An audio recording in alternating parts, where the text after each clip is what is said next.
Hello friends, आज हम देख रहे हैं संस्कृति के। हमने पिछली वीडियो में देखा था कि संस्कृति मानव के पास होती है, जिसके कारण मनुष्य पशुओं से अलग दिखाई देता है। मनुष्य के पास संस्कृति है जिसके कारण वो आसानी से खड़ा हो सकता है, हाथों से कोई भी कार्य कर सकता है। परंतु पशुओं के पास ना तो दिमाग होता है, बुद्धि भी नहीं होती है, जिसके कारण कि ना तो वो कोई आविष्कार कर पाता है, ना ही कोई खोज कर पाता है। पशुओं का शरीर केवल एक बोझ ढोने के काम आता है, अपना शरीर ही ढोने के काम आता है। परंतु मनुष्य अपने दो पैरों की सहायता से आसानी से खड़ा हो जाता है और अपने दो हाथों की सहायता से कोई भी कार्य आसानी से कर सकता है। प्लस अपने एक थंब यानी कि एक अंगूठे की सहायता से कोई भी चीज को भली भांति पकड़ सकता है। उससे लेखन का कार्य, वाद्य यंत्र कार्य, कोई भी चीज पकड़ने का कार्य हो, आसानी से आविष्कार करना हो, खोज करना, ये सब कार्य काम मनुष्य ने किया है। और ये सब क्यों किए हैं? क्योंकि मानव के पास संस्कृति है। संस्कृति केवल मनुष्य जाति के पास है और पशुओं के पास कोई भी संस्कृति नहीं है। और सिर्फ संस्कृति की वजह से ही मनुष्य पशुओं से अलग दिखाई देता है। और आज हम टॉपिक पर आते हैं और वीडियो पर बात करते हैं कि आज का हमारा टॉपिक है कि हमारी संस्कृति के कारण संस्कृति का मानव जीवन पर क्या प्रभाव पड़ता है। हर वस्तु का, हर चीज का अपना अपना कोई ना कोई महत्व होता है और कोई ना कोई चीज किसी न किसी रूप में हर वस्तु पर या मनुष्य पर अपना अपना असर तो दिखाती है। तो आज हमारे जो संस्कृति है, इसका मानव जीवन पर क्या प्रभाव पड़ा है, इसका क्या असर पड़ा है, इसके बारे में देखते हैं। तो सर्वप्रथम है मानव आवश्यकताओं की पूर्ति। जो संस्कृति होती है वो मानव की आवश्यकताओं की पूर्ति किसी न किसी रूप में अवश्य करती है, चाहे वह शारीरिक रूप से हो, मानसिक रूप से हो, सामाजिक रूप से हो, आर्थिक रूप से हो। संस्कृति किसी न किसी रूप में मनुष्य की आवश्यकताओं की पूर्ति अवश्य करती है। इसमें मैग्नोविस के एवं ब्राउन के अनुसार संस्कृति मानव आवश्यकताओं की पूर्ति का साधन है। मनुष्य की आवश्यकताएं जैसी भी होती हैं, उनकी आवश्यकताओं की पूर्ति संस्कृति के द्वारा है। संस्कृति ऐसे कि परिवार में होती है और परिवार के अंतर्गत ही मनुष्य अपने बच्चों का पालन पोषण करता है, अपने परिवार का देखरेख करता है। विवाह कार्य भी परिवार में होते हैं। यौन संबंध, बच्चों का जन्म देना, ये सभी जो कार्य होते हैं ये सभी परिवार में होते हैं। और ये सभी परिवार जो अपनी आवश्यकताओं की पूर्ति करता है वह संस्कृति के अंतर्गत ही करता है। दूसरा आता है व्यक्तित्व निर्माण में सहायक। जो हमारी संस्कृति है व्यक्तित्व के निर्माण में सहायक होती है। इसका किसी न किसी रूप में संस्कृति व्यक्तित्व के रूप को निखारती है। जनरीतियां, रूढ़ियां, प्रथाएं, लोकाचार, ये सभी जो प्रथाएं हैं, लोकाचार हैं, ये किसी न किसी रूप में व्यक्ति के व्यक्तित्व को विकास करती है। मनुष्य अपने जनरीतियां, लोकाचारों के माध्यम से, प्रथाओं के माध्यम से जो पीढ़ी दर पीढ़ी चली आ रही हैं, उन प्रथाओं के माध्यम से कार्य करता है और उन पथ पर कार्य करके ही व्यक्ति अपने व्यक्तित्व का विकास करता है। तीसरा आता है मानव को मूल्य एवं आदर्श प्रदान करना। संस्कृति मनुष्य को आदर्श स्थापित करती है, मानव को आदर्श रूप में दिखाती है। संस्कृति ही वह है जो कि मनुष्य के अंदर होती है, जो कि हस्तांतरित होती है, पीढ़ी दर पीढ़ी होती है। संस्कृति मानव जीवन के हर अंग को, जिसे मनुष्य की छोटी से छोटी इकाई कोशिका होती है, उसी प्रकार समाज की सबसे छोटी से छोटी इकाई परिवार होती है।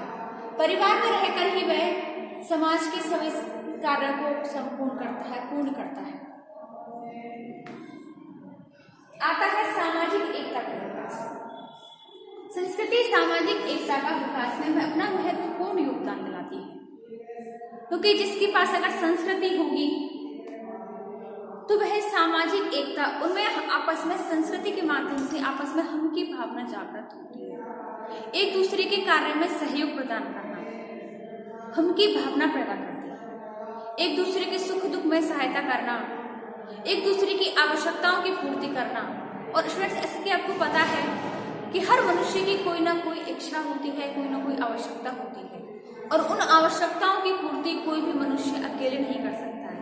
और उन आवश्यकताओं की पूर्ति के लिए एक व्यक्ति को समाज में रहना जरूरी होता है, और समाज में रहकर ही वह अपनी आवश्यकताओं की पूर्ति कर सकता है।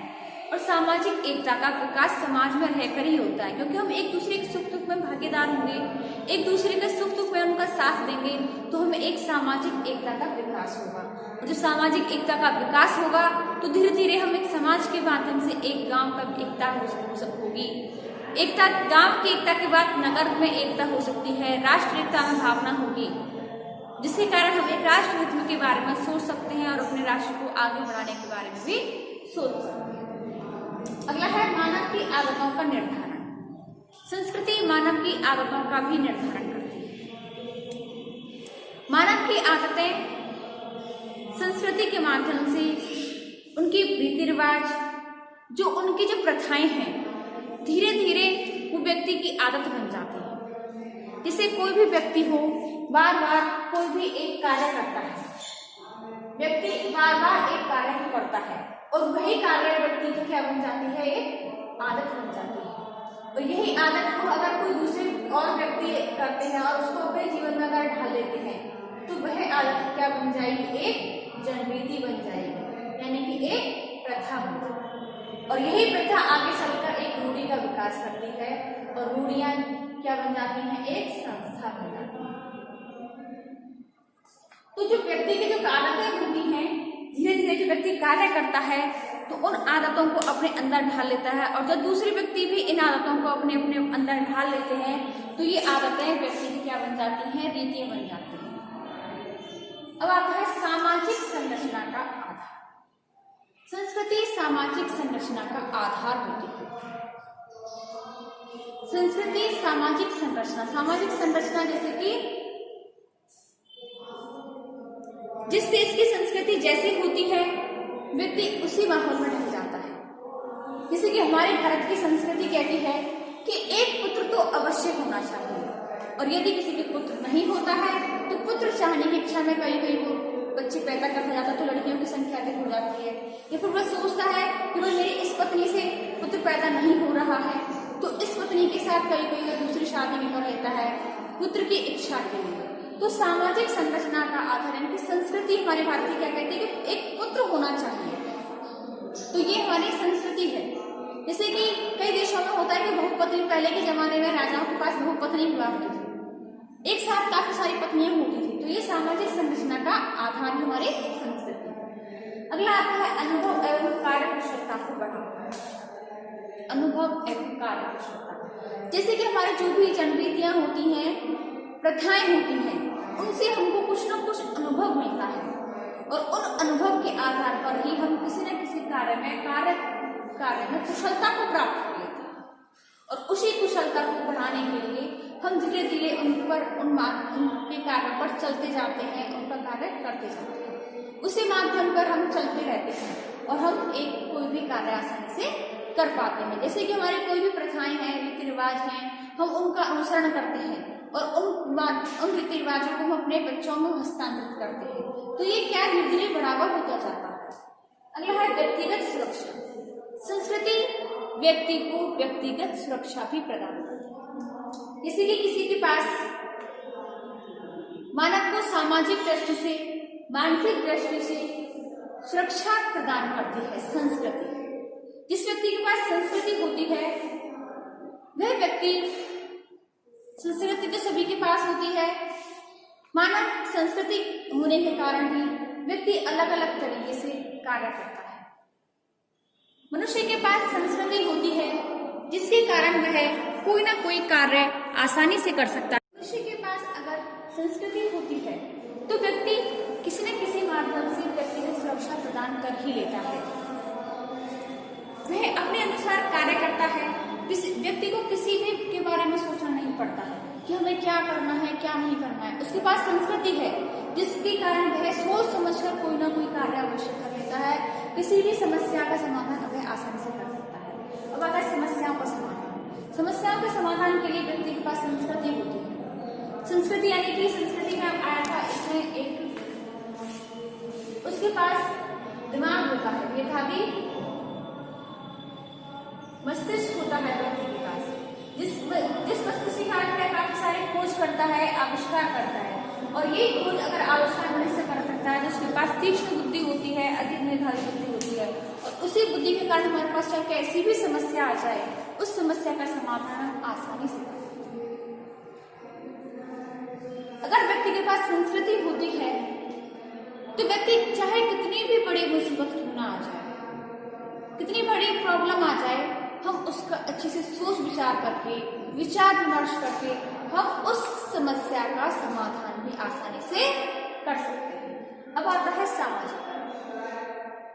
व्यक्ति किसी न किसी समाज में जन्म लेता है। जब व्यक्ति का जन्म होता है तो उसका कोई ना कोई समाज तो अवश्य होता है, क्योंकि मनुष्य एक सामाजिक प्राणी है। उसका समाज में रहना बहुत आवश्यक है। समाज में रहकर ही व्यक्ति अपनी आवश्यकताओं की पूर्ति करता है। तो अपने व्यक्ति का जो सामाजिकरण होता है वह समाज में रहकर होता है। बच्चा जन्म लेता है, जन्म से लेकर वह धीरे धीरे चलना सीखता है, बड़ा होता है, धीरे धीरे बैठता है, वैसा उसका सामाजिकरण उसका परिवार होता है। परिवार में रहकर ही वह अपना खाना पीना, रहना पढ़ना लिखना सब कुछ सीखता है। धीरे धीरे संगी साथी होते हैं, पड़ोसी होते हैं, मित्र मंडली होती है, नाते रिश्तेदारी होती है, उसका सामाजिकरण बढ़ता चला जाता है। तो ये सभी होती है संस्कृति के पास। संस्कृति के कारण व्यक्ति के पास संस्कृति जन्म से ही आ जाती है। व्यक्ति का सामाजिक विकास होता है, उसकी जनरीतियां प्रथाएं आ जाती हैं उसमें, वह उनके अनुसार धीरे धीरे कार्य भी करने लगता है। अब आती है सामाजिक नियंत्रण। मनुष्य के ऊपर सामाजिक नियंत्रण होता है। वह मनुष्य संस्कृति के कारण हमारे लिए क्या अच्छा है क्या बुरा है, यह मनुष्य को संस्कृति सिखाती है।